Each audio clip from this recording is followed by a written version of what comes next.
Naabulabog ng malaking sunog ang mga taga Nia Road sa Barangay Pinyahan sa Quezon City kanina madaling araw. May unang balita, live si James Agustin. James! Igan, hindi pa masabi ng Bureau of Fire Protection yung posibleng sanhi ng apoy na tumupok sa 15 bahay dito po sa Nia Road kaninang madaling araw. Kasama Igan doon sa iniimbestigahan ng mga otoridad yung aligasyon ng ilang residente na sinadya umano ang sunog. Ganito kalaking apoy ang bumulabog sa mga residente ng Nia Road sa Barangay Pinyahan, Quezon City mag-alauna na madaling araw kanina. Mabilis ang pagkalat ng apoy sa magkakadikit na bahay na gawa sa light materials. Itinaas ng Bureau of Fire Protection sa ikatlong alarma ang sunog. Nasa 25 fire truck ang rumisponde sa lugar. Nagbayanihan din ang mga residente sa pagsasalba ng mga personal na gamit at mga paninda. Ang ibang bumbero gumamit na rin ng hagdan at pumeso sa mga bubong para malapit ang mga pagbuga ng tubig. Halos 30 minuto na po nakakalipas nang sumiklab yung sunog dito sa residential area pero patuloy pa rin po itong inaapula ng mga bumbero. Gumapang na rin po kasi yung apoy sa loob ng mga eskinita. Bumalik ang takot sa mga residente, lalo pat nasunugan ng marami nilang kapitbahay noong March 6. Si Rosie hindi lang bahay ang natupok, maging ang kabuhayang sari-sari store. Bigla na lang may sumigaw na sunog. Paglabas ko ng tindahan, ang laki na ng apoy. Ang senior citizen na si Luz Wiminda, iilang gamit lang ang naisalba. Nakita namin, malaki na yung apoy. Pagpasok namin, hindi na kami makapasok nga. Takbo na lang ng mga bata, yung ito nga, saka yung mga damit. Habang si Roldan, sinubukan pang apulahin ng apoy sa kanilang bahay, pero hindi kinaya. Biglang sumiklab hindi na namin naagapan Kinuha ko na lang yung urn ng kapatid ko, tapos lumabas na kami, tsaka nilabas ko yung father ko, dalawa lang kami dyan. Napula ang sunog matapos sa mahigit 1 oras. Ayon sa BFP, tinatayang nasa 15 bahay ang natupok.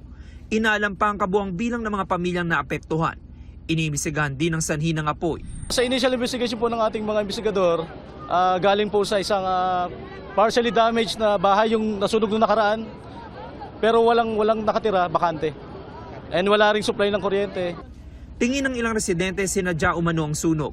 Kamakailan binigyan daw sila ng hanggang May 30 ng local government para umalis dahil tatayuan ng vertical housing ang lugar. Talaga sinadya na kasi pinaparis na nga talaga kami dyan. Papavolunteer na nga kasana kami.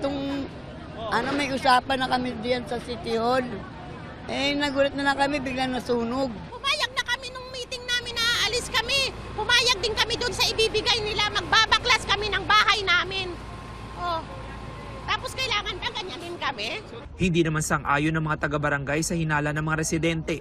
Nagkaroon ng araw ng 2 pulong ang mga residente sa Quezon City Government kung saan sila ililipat. Hindi naman siguro, wala naman nananadya. Baka mamaya marami kasing pumapasok dyan ng mga nangangalakal, nagsusunog ng mga tanso. Kaya hindi pa namin alam kung ano talaga yung pangyayari. Ongoing investigation pa po tayo. Alamin po natin yung kung ano po yung katotohanan sa na sinasabi na ganyan, na sinadya.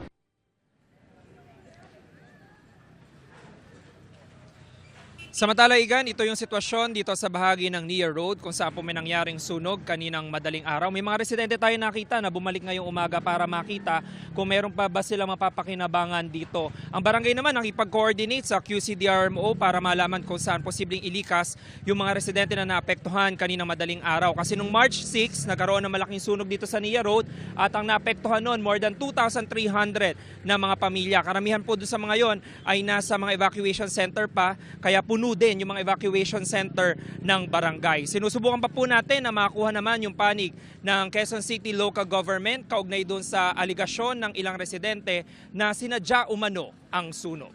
Yan muna ilitas mula po rito sa Quezon City. James Agustin, GMA News.